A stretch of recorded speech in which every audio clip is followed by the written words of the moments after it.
Welcome to On the Bubble Podcast, episode 109. I'm your host, Basa J. Witt, and with me is my co-host, Yuki Lee Bender.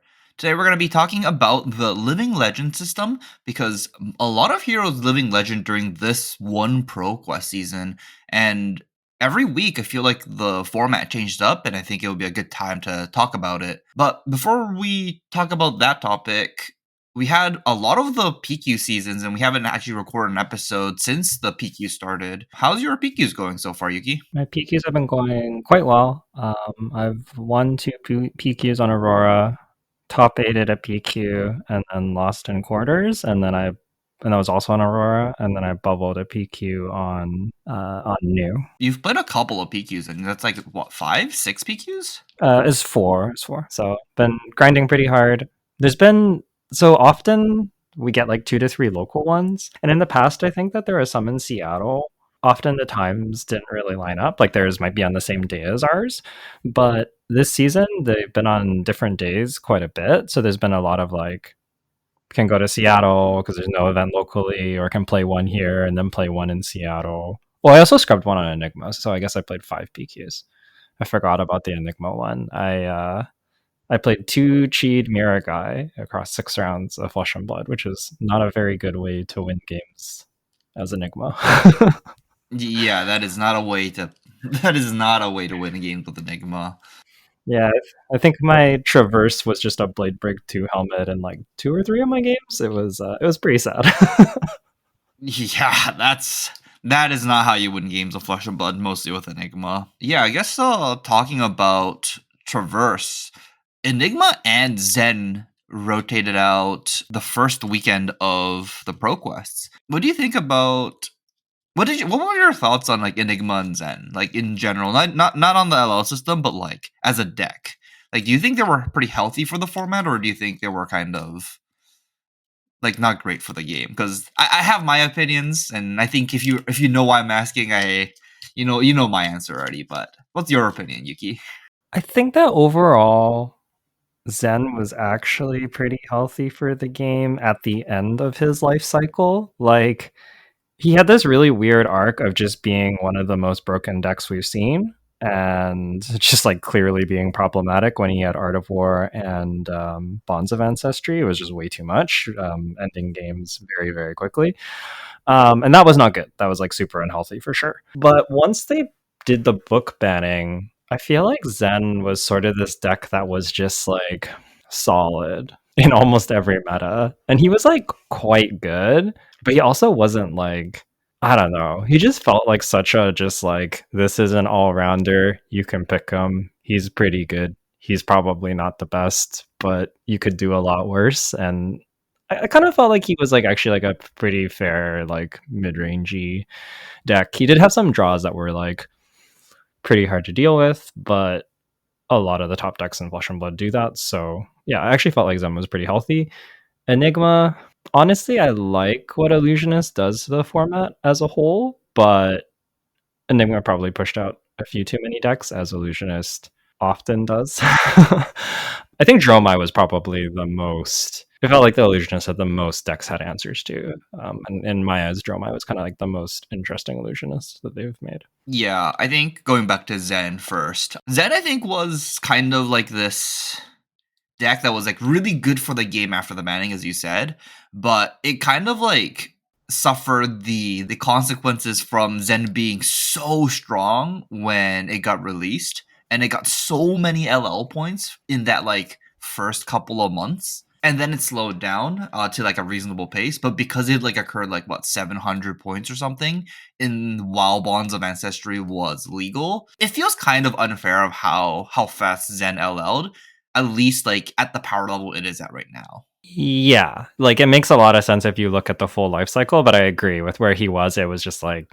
I feel like Zen could have been around for another like 6 months, a year. It would have been like pretty okay with it. He would have done some powerful things, probably won some events, but I mean, like I think it was such an indication that when we were going into London, so much of the discourse is like, will Zen be legal or not? And like most people's reaction was sort of, unless they were thinking of playing Zen, it was sort of just like, don't super care. Like, he's a good deck. Some people will probably bring him. I don't know if he's really like pushing many decks out of the format though.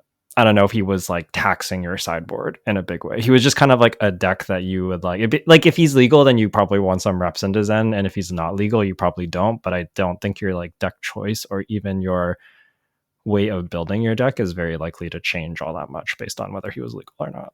Yeah, I don't think so at all. Maybe like I feel like the weakest link was already in the decks for some people for Enigma anyways, and it wasn't really for Zen, but then it was like a sideboard card that just hit Zen anyways kind of thing. Like we already had cards that like kind of hit Zen anyways to beat the other decks. But once Enigma and Zen both go out of the format at the same time, I feel like the weakest link is like one of those cards that like loses a lot of value because there's a lot less cheese now, right? Except for I guess New. I guess talking about New as well, she almost has 800 points as well now, so she's coming up pretty close to LOing as well.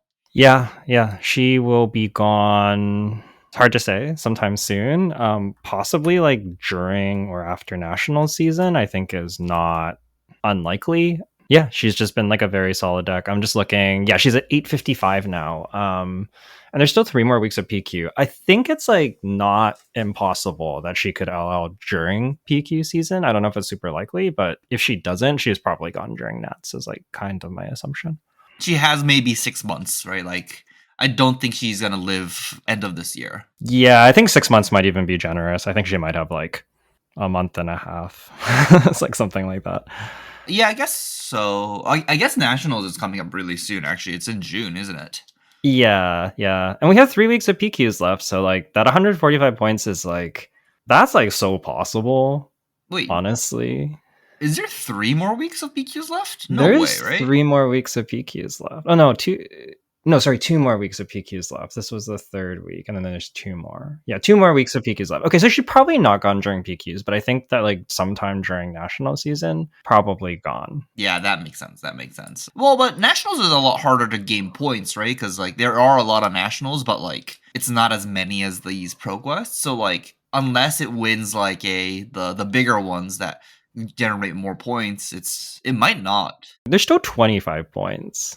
Non-US Nats is 25 points. So like I don't know, she gets like 75 points here. She's at 830. If she wins 3 nationals, she's gone. Like that sounds so possible. Like that wouldn't surprise me, not to mention like a random battle hardened or a calling or like whatever other events are. I guess there's not really callings, but there might be battle hardens. Yeah. A lot of the callings I think coming up are sealed. At least Vegas is sealed, and I think some of the other ones are going to be sealed for high seas, like the world premiere, right? Yeah, world premiere in Vegas, and then I don't know if there's any more callings until after nationals is wrapped up.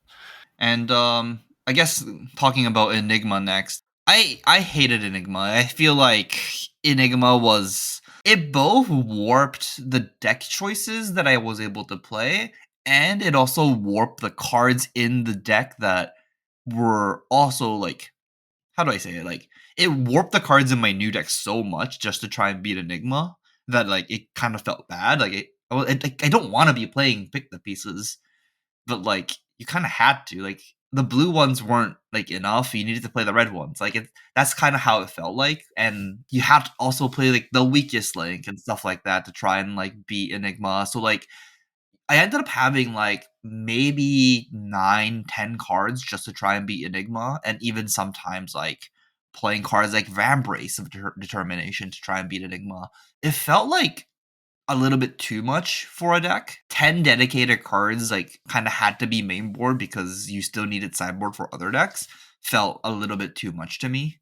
And the gameplay pattern that it generated of like, oh, my opponent didn't block. I guess I'm gonna get Mirror Guide. And then they transcend, they play their first Mirror Guy, okay. And then you attack them to try and break Mirror Guy. Their Mirror Guy breaks, but they block with the traverse and they make another mirror guy anyways. You're just like, how is this like what is this gameplay pattern? Like I don't have enough life total to pressure the mirror guy 3 times. It just like wasn't reasonable in most of the games. Yeah, I think that she had some issues, and I think that she very much fell into the category of like when she got to do her thing, and she drew the top end of her draws, it doesn't really matter what matchup it is. It doesn't really matter if it's an unfavored matchup. You're just gonna win because you just do so much damage and get so much value. I guess that is like a hallmark of a strong deck, but it did feel like a little bit much. So I agree with you. I think Enigma was like a little problematic. It was probably like healthier than OG Prism, not as healthy as Dromai. Is like sort of my take as far as illusionists go. We'll see what the format goes to next. I'm kind of curious. We have like we might touch on that briefly depending how we do on time, but we have kind of like a wide open meta game with Aurora, Enigma leaving as kind of like clearly the top two decks, and then Zen also hitting LL. There's just like a very very big shakeup, and then we also have High Seas coming out in a month, so a lot of churn. We'll see what happens. I do think that Illusionist is good for putting like urgency on the format and forcing decks to be proactive. That's something I appreciate about the class. I think it's like nice for there to be like a check where it's like you should be doing things that are proactive in the game. And there might be other decks that can do that at the moment. Like it's possible like Stack Florian and maybe Verdance can fill a similar role. So it's not to say like only Illusionists can do this, but traditionally Illusionist is the class that does this. So yeah, curious to see how our non-Illusionist time goes. I remember like during heavy hitters, it was just like these super grindy mid-range soup kind of games, which have their own appeal. I know a lot of people like that meta, but yeah, personally, I like when there's like slightly more urgency in the meta game. But the variety is nice. Going back and forth is good. I think I agree with you on that part. Like, we do need some kind of like illusionist type deck. We still have the second prism, right? Like the 32 life angel prism. Yeah, but she functions really differently, especially now that she's lost home and she can't really play like the aura plan that well. She's like she's like this weird anti-aggro herald deck. I guess like I've seen some builds incorporating some angels to try and deal with like Florian and stuff, and who knows, maybe people will figure stuff out for her, but I do feel like she feels like a different flavor of illusionist than what we've seen. I guess like Gravy Bones could also be that. He has allies who might do a similar kind of like board state thing that can snowball, but yeah, we'll see. I guess we are gonna have another ally deck coming out pretty soon because basically the wards from Enigma were allies, right? Like basically. So the next ally deck's gonna be Gravy Bones, and that's coming out right after the PQ season. So it's yeah, we are gonna still have some like if you don't have Go again, you're gonna cry decks.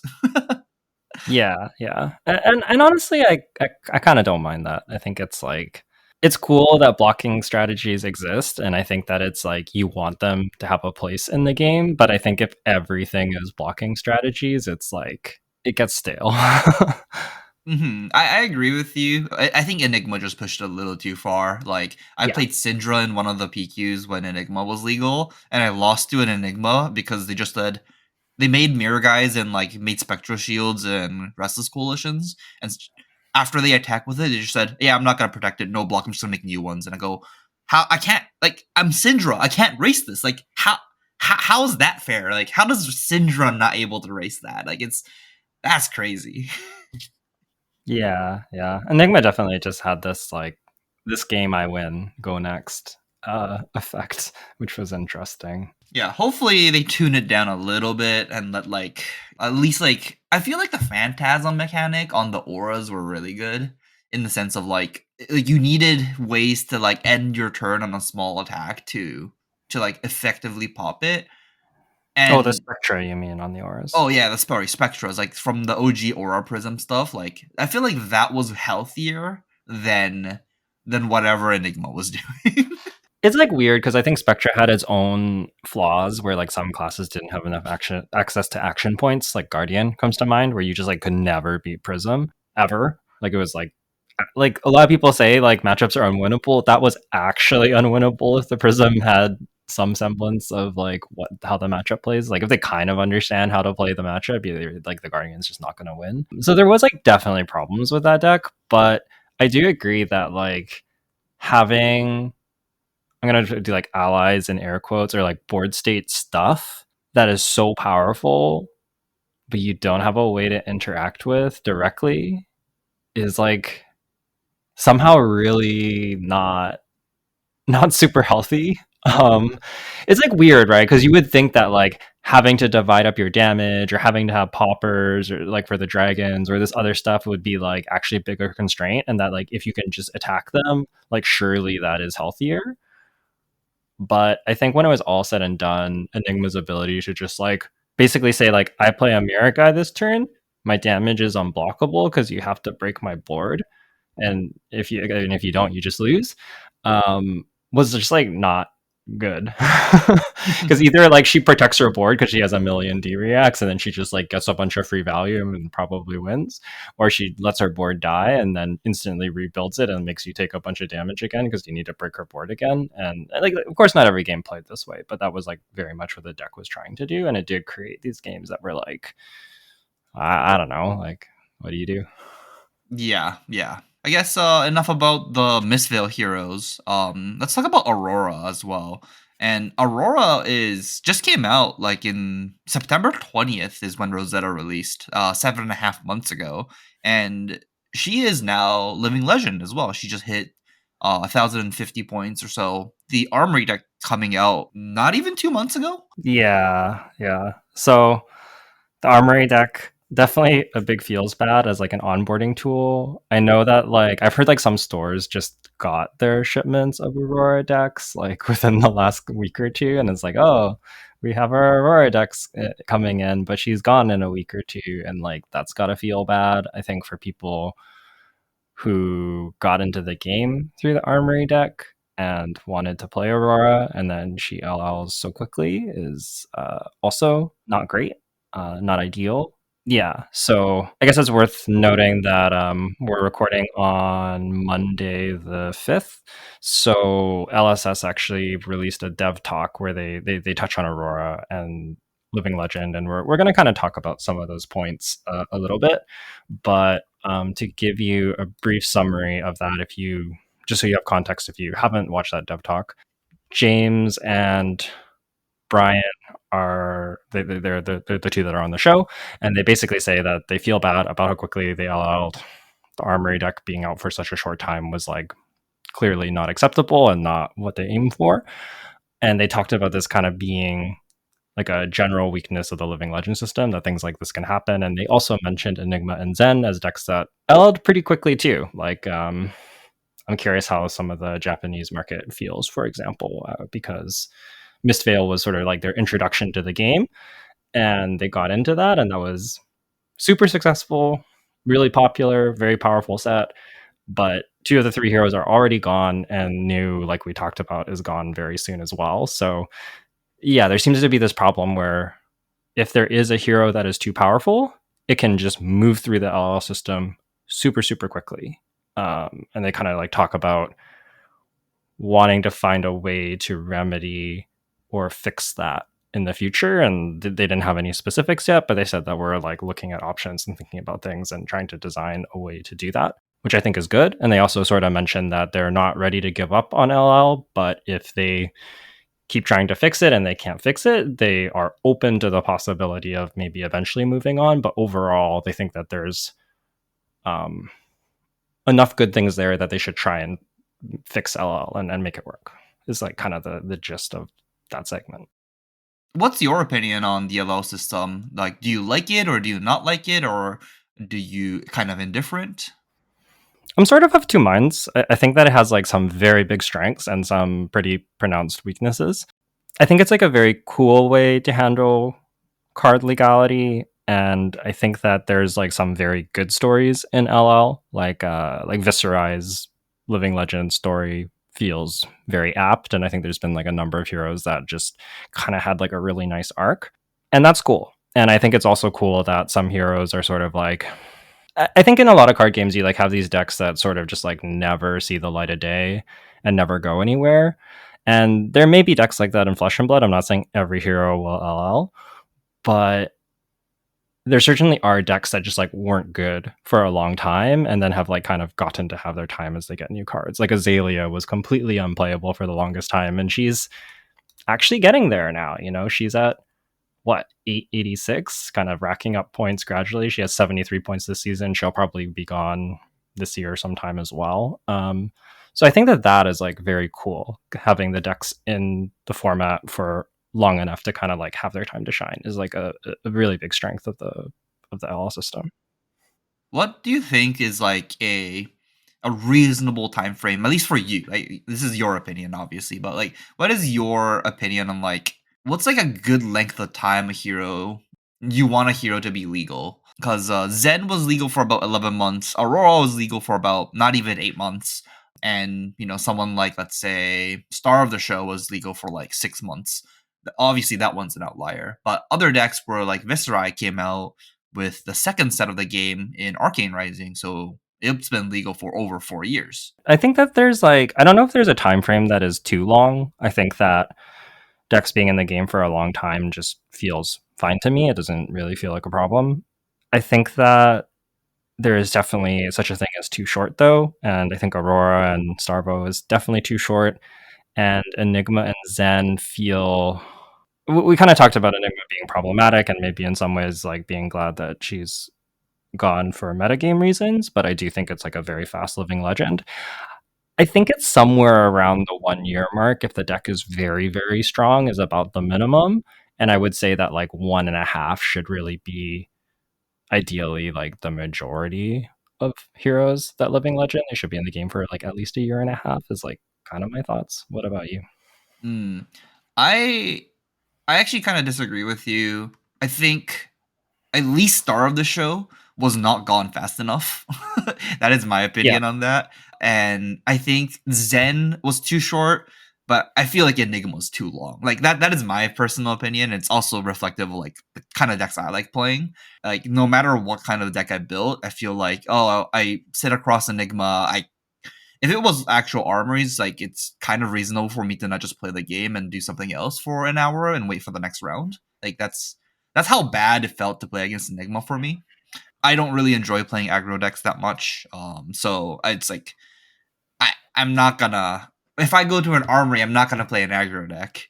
And if I play in an armory and play against Enigma, it's kind of reasonable for me to like be like, oh, you flip over Enigma. Okay, I scoop up the cards. I'm gonna go get something to eat, and I'll come back for the next round. Like that's how bad Enigma felt to me, at least. And that was legal for 1 year, so like I didn't enjoy playing CC for over a year. Yeah, that's fair. I mean, there's like something to be said for power level and decks that are dominant not being around for too long being like actively good. Like I think you mentioned Starvo where like it kind of dragged on a little bit too long. Like he had basically had a season in the PT.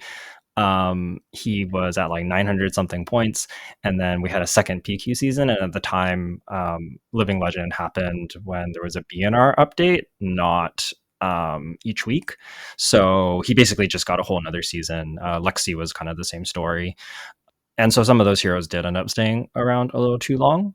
But it's like also weird, right? Because the way that Living Legend works, where you just assign points based on wins, and that's it. You don't necessarily get to differentiate based on like how healthy the deck is or how meta warping the deck is. Like those aren't factors that the Living Legend system takes into account. It just takes into account how much does this deck win. And it's not even from a like conversion rate perspective. It's just like how many raw number of events does the deck win. So things like deck popularity for Aurora, they mentioned that Aurora was extremely popular, and that's like part of why she LL'd so fast. She wasn't even she was like something like the third most winning deck in terms of win percentage, like in I think it was in PQ season. But despite that, she had by far the most wins just because she's so played. So I guess like going into weaknesses a bit of the Living Legend system, that is like definitely a drawback of the system is that it's like very objective, but it doesn't really it takes into account like one metric and only one metric, I guess. It doesn't really like discriminate based on like other factors that might be important. Yeah, I think it has like this issue of like, oh, if a deck is really, really popular and is also strong and in like contention for being like top of meta, then it rotates like exponentially faster and more people get affected by it because it's so much more popular, right? Like if a lot of people are playing the deck, it rotates faster. But then if it rotates fast and it actually rotates, more people are affected by the rotation because a lot of people played it, right? Like Mhm, mhm. it's kind of like it accelerates the problem if the deck is popular, and it's a feels bad for more people because a lot of people are playing it. Yeah, definitely. Yeah. And I guess like another deck that we can talk about too, like another way the Living Legend system can be problematic is like I think in some ways you could say that Lexi was not a great LL. Like if you look at her from start to finish, like for myself, I was like I got lots of play out of Lexi. That was fine. Like I'm perfectly happy with that arc. But for people that got into Lexi or got into the game at Outsiders when she got her power bump, I know there was a lot of people that bought into her because she's like, oh, this is like a pretty good deck. I think she was only at like, I don't know, like 220 or like like low 200s, mid 200s in terms of points. And she was gone before the end of the year. So like in one sense, she was there for like quite a long time if you look at her release date. But if you look from like where she was I guess like more competitively viable or like a meta deck, it was actually like a very short period. So I think that it's possible to have a hero like come out and be too strong, but it's also possible to have a hero like get some support, people jump on board, and then it spikes, and that is like in some ways not as big a problem, but like in other ways can be almost equally as big too. Hmm. I think one other thing to talk about here would be I think price of decks is something that like people talk about when they talk about the LO system and being like, "Oh, Flesh and Blood isn't a cheap game," and yeah, this game isn't cheap to just play, but it kind of feels bad when you spend like 800, 900, even $1,000 on a deck, and the deck just like disappears after 6 months. I have my opinions on it. What do you think about this stuff? Like the price of decks and being like game being kind of not cheap, decks LLing kind of fast after like as you said, like Lexi was only legal for like 4 months, right? Since they got like top tier status, and codexes were like $100 each. Yeah. Yeah, I think it might have been more like 6 or 7, but still like very fast. Yeah, I think it's not. I'm not the player that this affects, so I'm definitely trying to put myself in someone else's shoes. I say that because I very much approach the game from like I'll play whatever I think is the best, and I own basically all the cards. So for me, if a hero LLs, it was mostly just a matter of if I'm going to play it or not. It's not like a monetary or financial issue, unless I try to foil out the deck, and that did happen with Lexi, and that was the first and last deck that I ever foiled out because I foiled it. I think it was like after the PT, and then I played with it for like a few months, and it was gone. And I was like, well, that was sure a waste of money. I'm not doing that again. So I can definitely relate to that feeling, at least like on that level. And I think it's like not. It's obviously like not desirable and not ideal. It's a very big chunk of money, and you want people to feel like if they're investing money in this game and in a deck and all of that, and it's a pretty big buy-in, you want people to feel like they are at least getting their like money's worth or like their time with that deck. And yeah, it's tough that we have like both very high card prices right now and a lot of decks rotating, and it's like awkward because last year I think like almost no decks rotated or maybe zero decks rotated, so it's sort of like by extension a bunch of decks will rotate this year. But the weird thing is it wasn't necessarily like Dash and Azalea and Phi and even Bravo who were like really high up there to begin with. It was like all the new decks, which is like not great, and that's like kind of one of the pitfalls of this system is that heroes can kind of like shoot up very high and then not necessarily LL, and then like the new decks can come in and just disappear, and it's very kind of haphazard.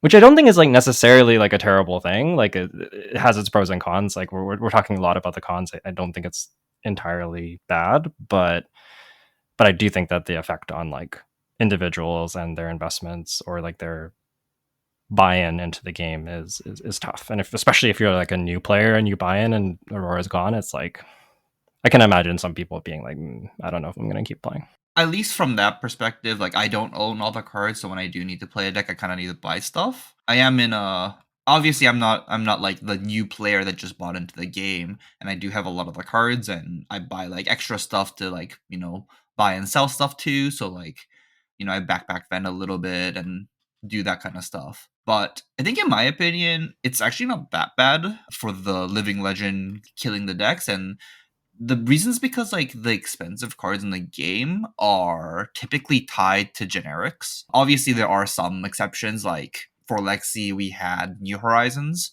that was expensive, and then if you bought that card, then kind of like can't play that card anywhere else.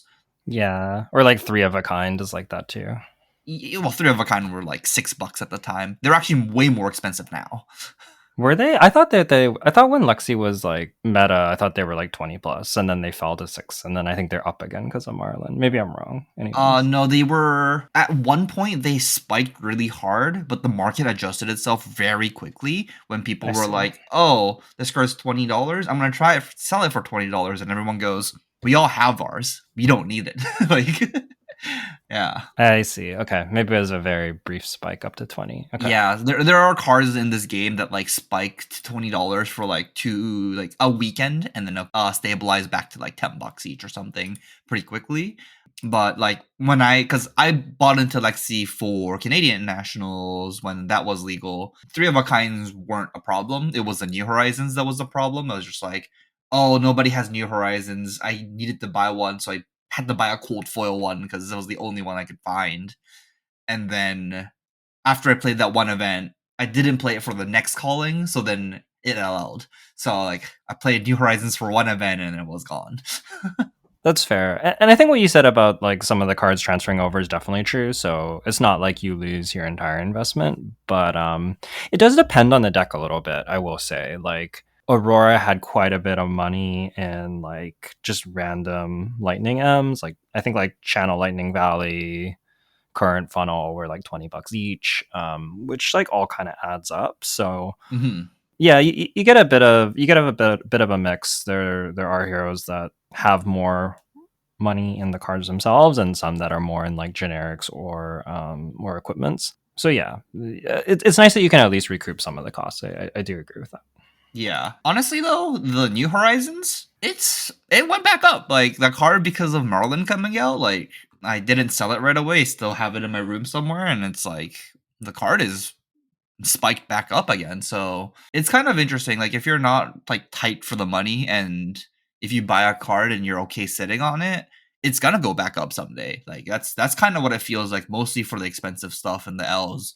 And at least M's that are playable and good that aren't tied to the hero, right? Like Arc Lightning is a card that's probably not gonna be legal for a while, but Gone Enough Flash is legal in Acilio, and if they print another Lightning hero, it's gonna be good in that Lightning hero, right? Like, so it's gonna hold value if you just hold on to Gone Enough Flash. Yeah, and I guess like they've already said that Aurora is coming back in about a year, May or June 2026.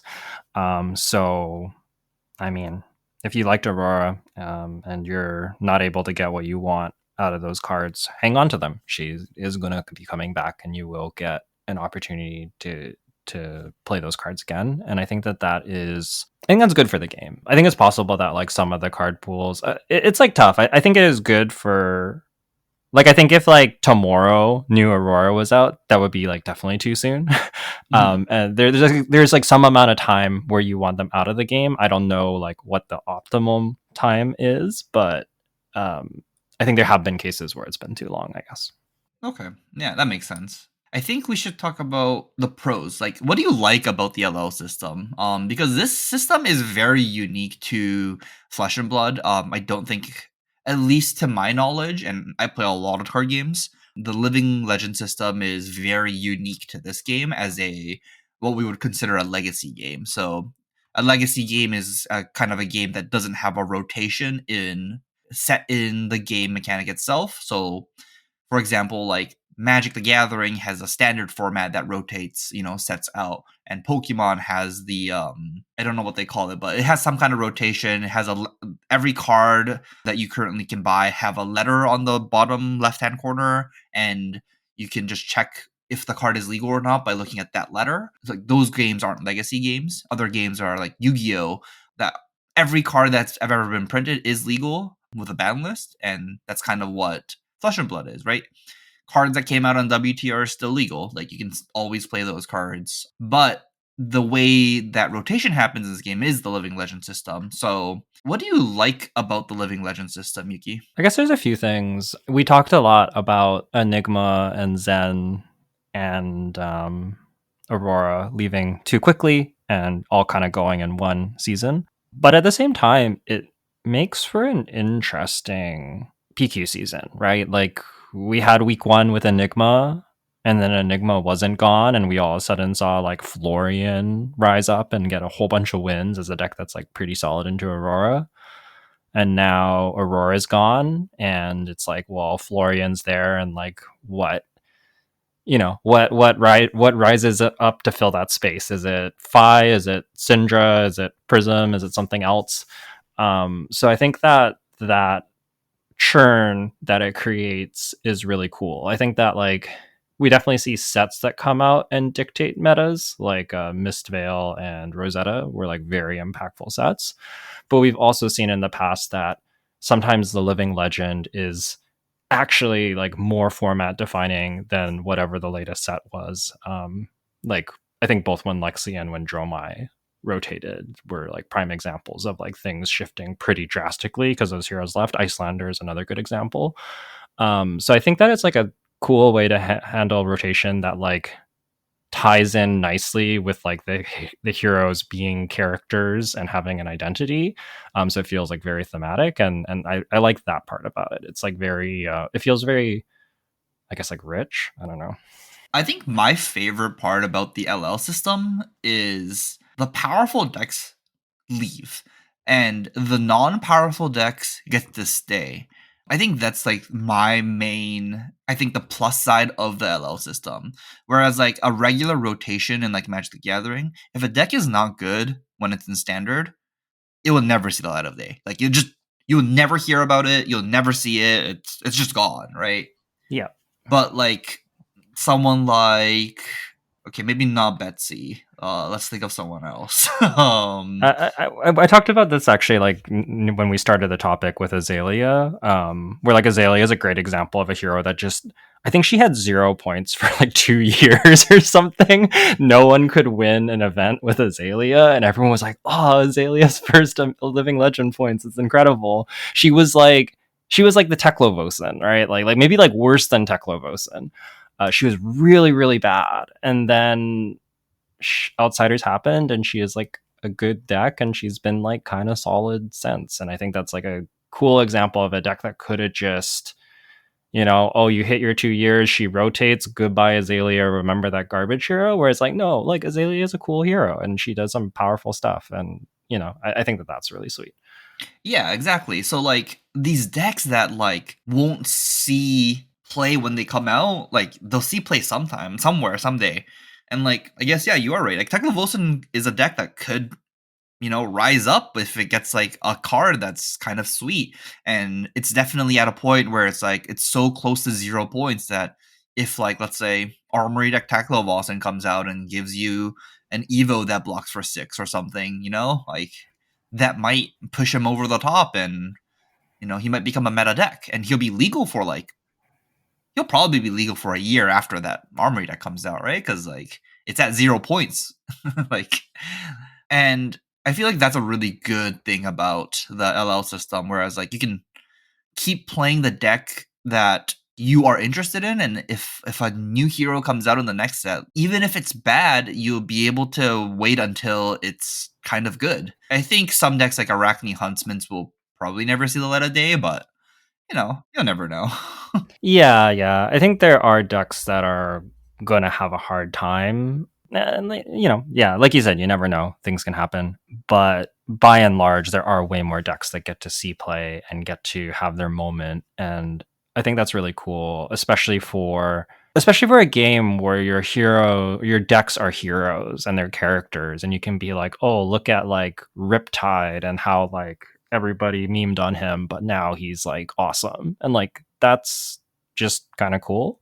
I think it doesn't quite translate to like Magic, where your deck is just like, I'm like red, green, blue, like mid range, and it's just like, okay, like maybe you like some of the cards in the deck, but nobody's like that invested. It's like different. Like maybe you like that like the color combination, but you're not invested in the same way as you are in like a specific hero. Yeah, yeah. I think I know exactly what you mean.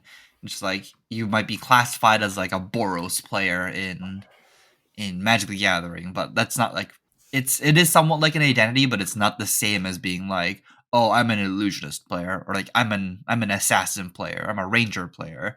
It just kind of like feels different. Yeah, yeah. I think it's because they're actual like characters that have, I don't know, a story and an identity, and you can see them and people connect with them because they are people rather than just kind of like abstract, Combination of like, colors. yeah, a combination of colors that like tends to do certain things. Like, I mean, I guess you could say that like classes are like that, right? They're combinations of cards that tend to do certain things, but I think having that rooted in something that is, I was going to say human, I guess not even all the heroes are human, but something that is human like, yeah, there's like an actual identity you can latch onto, and that really resonates with people, which is like a huge strength of this game. And I think it's like really, really cool. It's like one of the things that makes Flesh and Blood Flesh and Blood. So I think that that is like not to be underestimated and is like a huge plus of the Living Legend system. And kind of related to this, I think it's really cool that they have the roll of honor on the heroes, where you like see it living legend eventually, and then like everybody who got a win and got some living legend points, even if it's like their local PQ or their skirmish or whatever, they're on that list, and people care about that. Like I care about that. I think that's cool.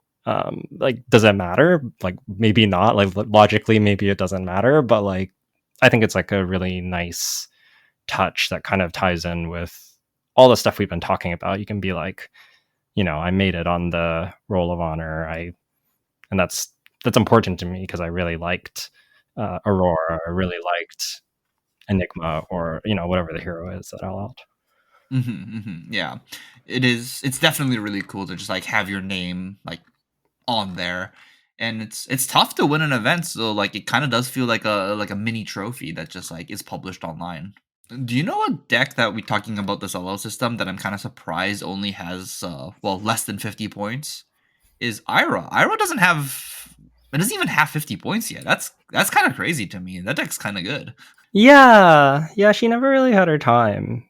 Well, she had her time, but it was like so fake because she had her time on like Talishar before the Hunted came out, and everybody's just like, "Oh, retrieve Zephyr Needle Ira, that's crazy." And then they're like, "Okay, maybe we don't need to do this for a season," and ban Zephyr Needle, which I think was like super reasonable, but it was this like weird, like you had this like meta that wasn't even really a meta because there was no events, since it was like during spoiler season, and it was just like online on Talishar and in like internal testing, that people are just like, wow, Ira's busted. What beats Ira? Nothing really beats Ira. Or like, I don't know if that's true, but like that's how it felt at the time. Nothing beats Ira. It was just like weird, like uh, I don't know if there's any other hero that just like existed for like spoiler season only. Like, she's existed beyond that. Like you said, she's like kind of good, but it's like weird that she had this like super dominant time that just like wasn't really real in a way. yeah, yeah, that's so funny. But yeah, she was definitely one of the decks that was like close to the Zen problem, I think, in my opinion. Like the Yes. Zephyr Needle was, oh, if you were like preparing for some kind of event and like was like considering Ira at the time, you understand. Like you're like, oh, you know what? We're gonna play 3 Gravekeepings in the Passover. That's gonna be enough to beat this deck. No, no, it just was not. Like you can't even Gravekeeping the Zephyr Needle. It was gross. My favorite was when you have the gravekeeping and you're like, I'm gonna get them, and you block the Zephyr Needle and they just go, okay, attack you with the other needle. And then you like try to block it and they like flick the first one and then they go like retrieve, hit you again, and you're just like, what do you mean? Like I just like increased your damage because your needle broke, and now now you get to rebuy it and swing a new one. Like, not only do I not get to banish your needle, I just like made your turn better, plus I had to block your 2 power attack with a 3 block to break it. Like, I'm just like so far down on this exchange, it's like insane. And then you have a gravekeeping in your arsenal that you don't even want to play anymore. Yeah, yeah. Then you just look at this 1 for 5 and you're just like, I don't know, man.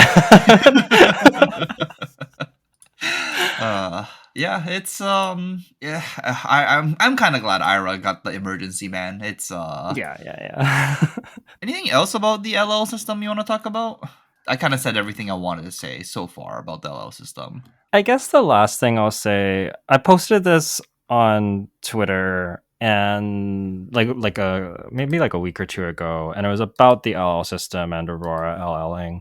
I kind of want to touch on that statement and sort of like maybe flesh it out a little bit here. The gist of what I said was that like I think that as long as the LL system exists as we have it right now, there unfortunately will be some heroes that LL very quickly.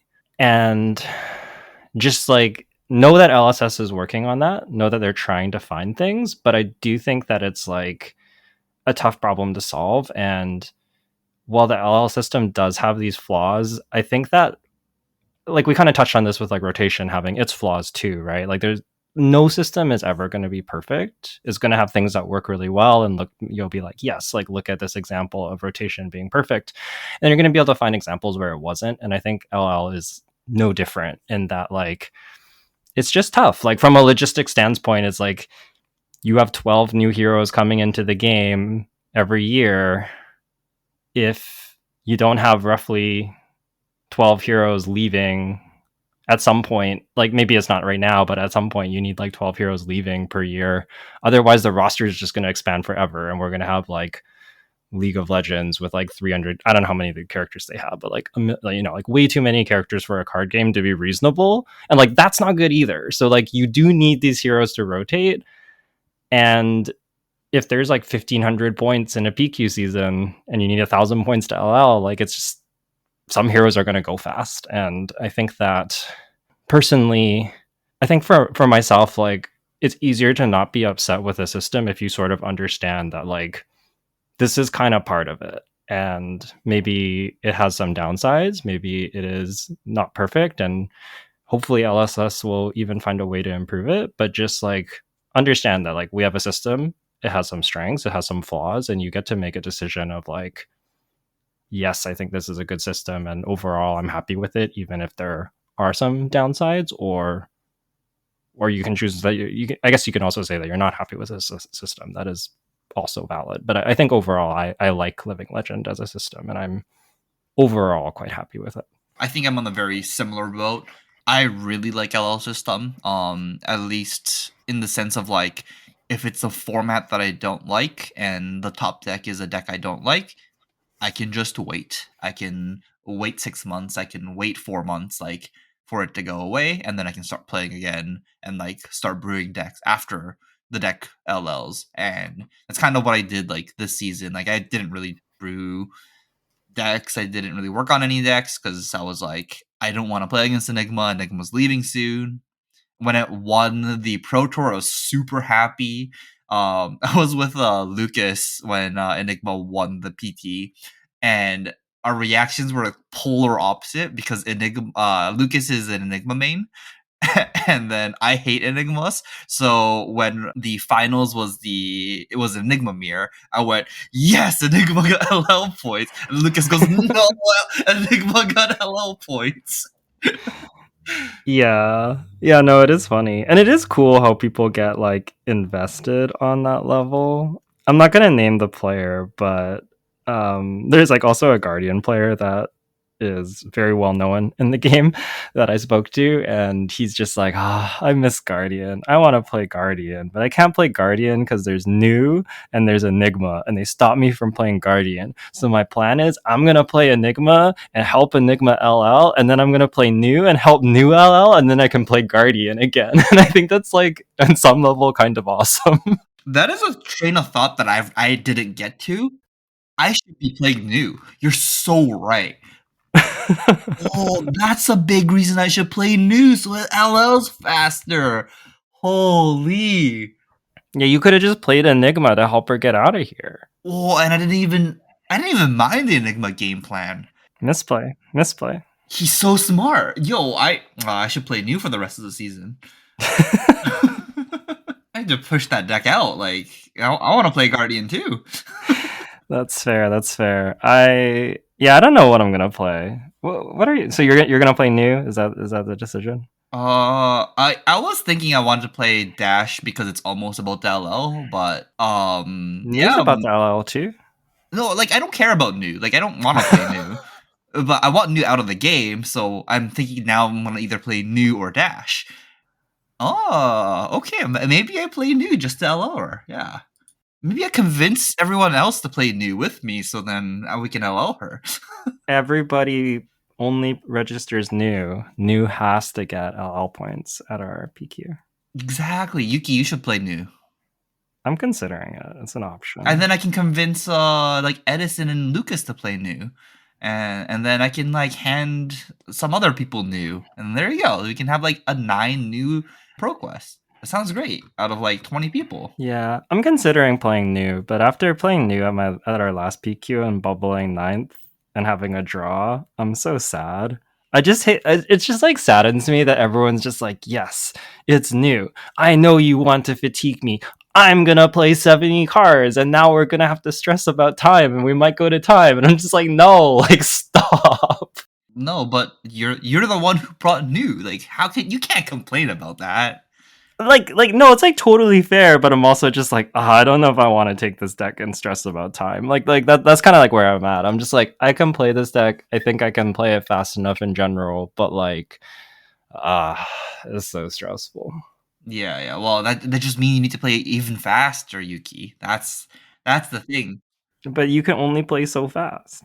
No, no, no. If you just stop thinking and just like play your cards out, like That's that's fair. That's that's fair. that's all you have to do, right? Like, because like if you are playing, my philosophy on playing like slower decks or like decks that typically go to fatigue, which I usually do, is that if you go into time and your opponent wasn't intentionally slow playing, it was and if you go to time, it was your own fault because you decided to bring a deck that could go to this, and then you didn't play fast enough to finish the game, right? So like if you're playing a fatigue deck or a deck that makes your opponent think, then if the match timer, let's say, is 1 hour to make math simple, and if you're going to time by using like 20 minutes of that time, the simple solution is you need to play in a way so you can play all of your turns in 15 minutes of the time and your opponent has 45 minutes. Because the time isn't shared equally, if you are going to play a slow deck, you need to be the one that takes less time so that you can complete the game. I understand this, but I still don't want to play new because of it. Look, I only play fatigue decks. If I ever get close to the time, I just go, oh, I should have played faster. I need to stop thinking about these like minute decisions that are worth like half a point of value. You know, like you need to throw away that half a point sometimes to try to at least conclude the game. Yeah. All right, I think that's a good place for us to wrap up. Yeah, I think so. I think we've been talking for about an hour. I think this will be a good time to stop. Okay. Yeah, you want to wrap us? Yeah, you want to wrap us up? Yeah, so thank you all for listening. If you want to get in touch with us, you can find us on social media. I'm at Yukili Bender. Jay is at Ueda J. I'm also on Blue Sky, same handle at Yukili Bender. We have a Patreon, patreon.com/on the bobble. Thank you to all of our patrons. I realized that we forgot to do the shout out today. So thank you to all of our patrons. We couldn't be doing this without you. You can check us out on there as well. And we also have an email on the bobble@gmail.com. So yeah, that's going to wrap us up. Hopefully this was some good food for thought. And, you get to hear some different ideas about the LL system. I know it's like a bit of a hot topic at the moment. So hopefully it was interesting. And I'm going to say it. If you have questions, get those questions into us through any of the channels that we just mentioned, because we are probably going to we may like do like a listener question kind of episode in the coming weeks, because we kind of have like a bit of time before spoiler season, but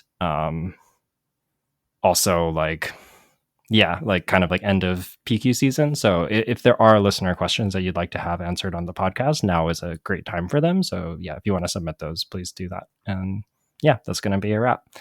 Have a good night, everybody. All right, thanks for listening.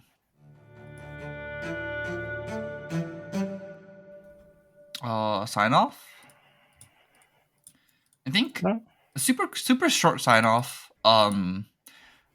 So like as I was saying earlier, I was like I was planning on waiting out the CC until Enigma rotates and stuff like that. And Aurora was also a deck that I was waiting for it to rotate because of Flicker Wisp. So when this PQ season was about to start, I wasn't really planning on going to Singapore either. So I wasn't gonna play ProQuest this season at all. I've played like 4 or 5. Yeah. You You guys keep getting roped into road trips. I do too. That's the other reason I've been playing so many PQs is we have enough people that are just like, yeah, I want to go to Seattle to play a PQ, and I'm just like, okay, I'll go.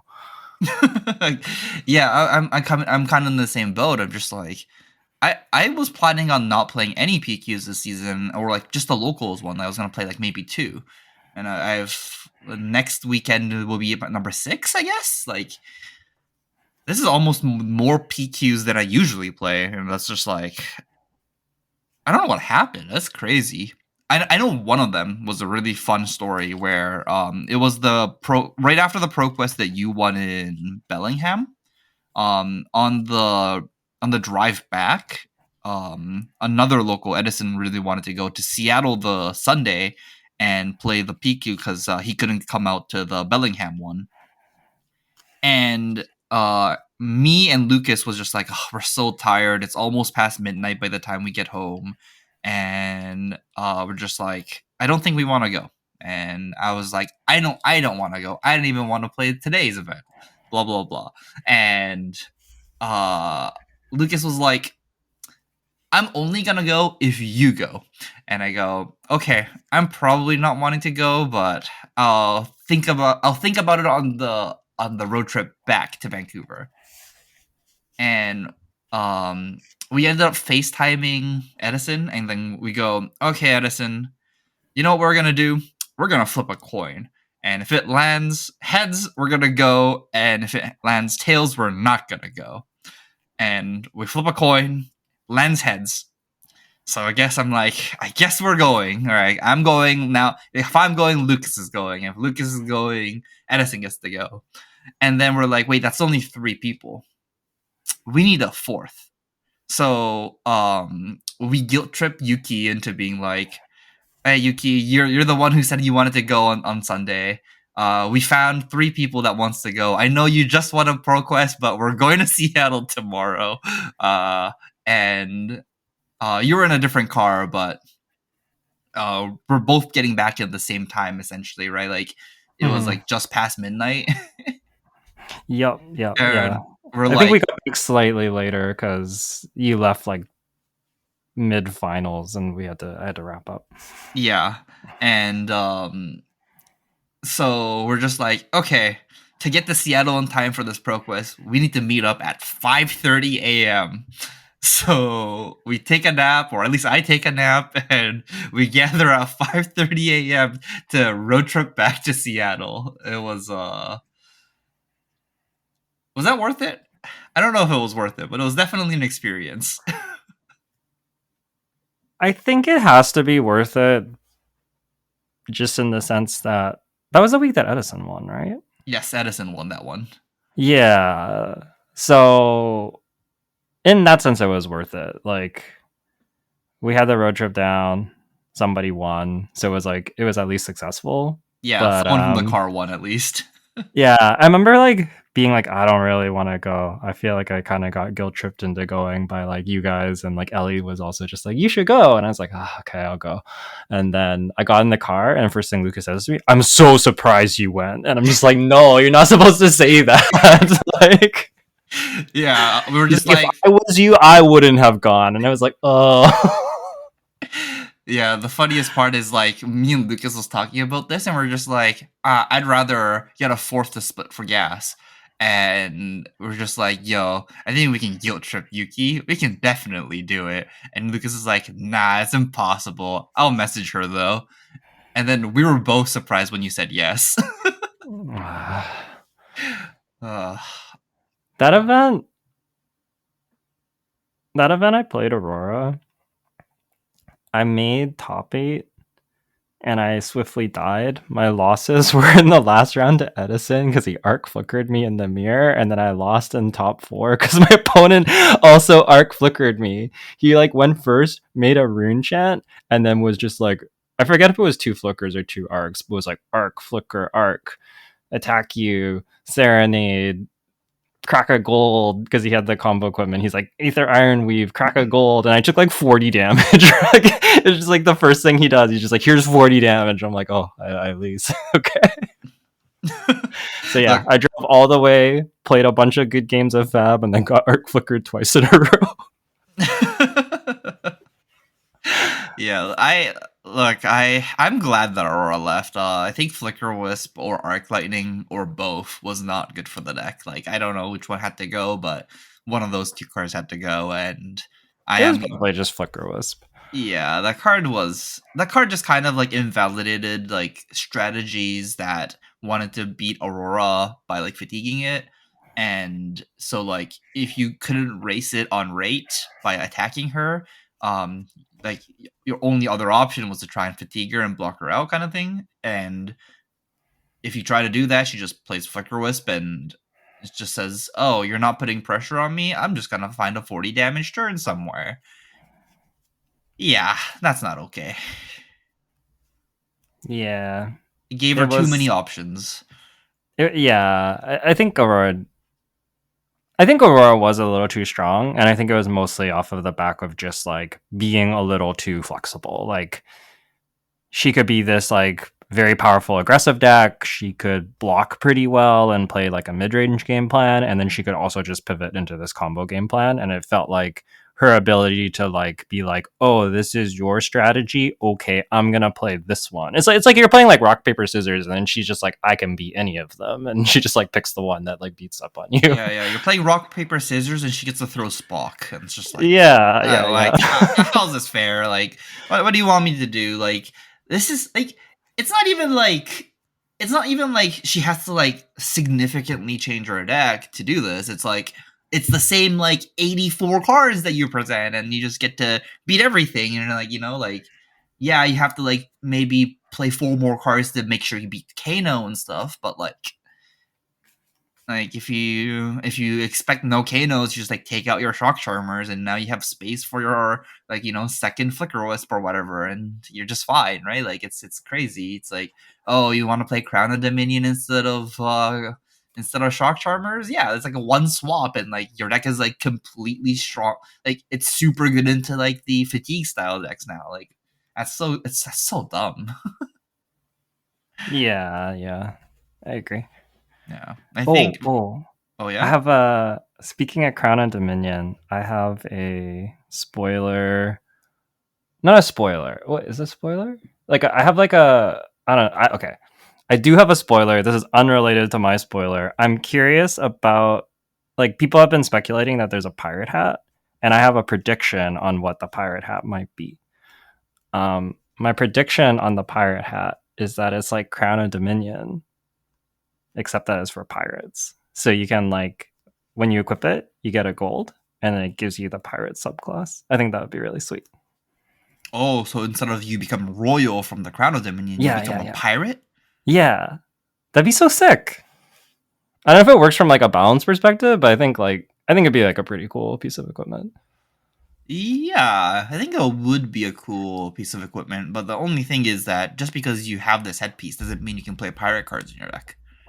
Well, they could change that. They could make a rules. They could make a rules thing where you can present pirate cards in your deck if you have the pirate hat. That's easy.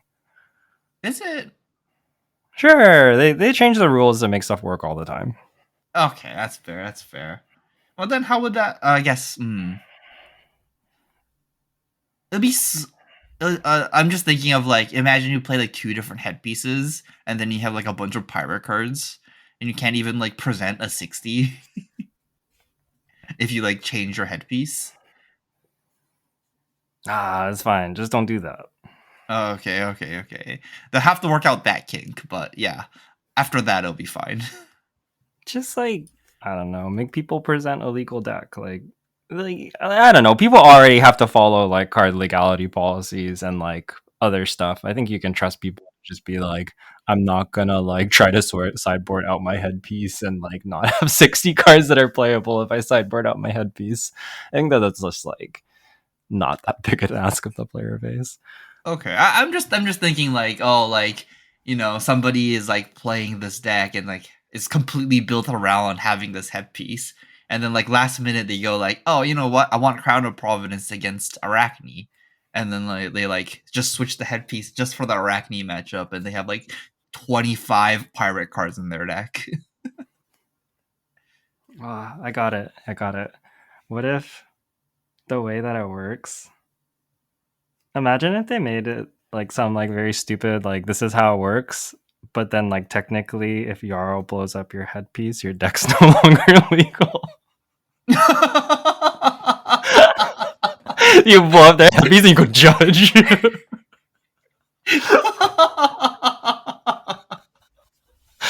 Oh, that's so funny. Uh Obviously, you could also fix this really easily, but I just thought of it as a potential loophole. That'd be really stupid and really funny. Yeah, no, that's not how that works, right? Because we already have precedent that like you can play cards that are like, let's say Shiana has a hero text that lets you play off class cards, but just because you turn off her hero text doesn't mean your deck's illegal now. Yeah, yeah. I mean, it's like clearly like one of those situations where like this is not how it's supposed to work, but it would be really funny. Oh, oh, I am so ready to do. Oh man, if that actually becomes a thing, I want to do that just for the meme. It's just I'll be like, Judge, my opponent's no longer a pirate. He has pirate cards in his deck. And then the judge will look at me and like I'll smile at them like I know the ruling. I'm just here to Yeah. point this. I'm just here to point out that he doesn't have a headpiece. Yeah, we'll see. I'm curious to see if my prediction is right. I remember like thinking about this, and I'm just like, this just like I don't know. I'm just like, this has to be what the pirate hat does. Like it doesn't. I don't even know if there's a pirate hat, but yeah, seems Yeah, if cool. there is, that is pretty flavorfully good. If it's like a regular pirate hat, yeah. Yeah, yeah, yeah. Okay. Okay, I think we talked enough. I think we'll wrap it up here. Good night, everyone. Right, bye bye.